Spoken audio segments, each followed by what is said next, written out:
You are looking at Julian's pronunciation guide, where we look at how to pronounce better some of the most mispronounced words in the world, like this other curious word. But how do you say what you're looking for today? We are looking at how to pronounce this word and more confusing vocabulary too many people get wrong in English. Stay tuned to the channel to learn more. In British English, it's usually pronounced as acrimony. Acrimony, stress on the first syllable. In American English, it's often pronounced rather as acrimony. Acrimony. It's easy, and now you know. More videos for you here to learn more correct pronunciations. I'll see you there.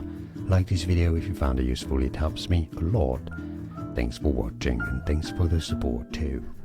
Here are more videos on how to pronounce more confusing words and names too many mispronounced. Like this video if you found it useful. I appreciate your support. I'll see you soon, and thanks for watching.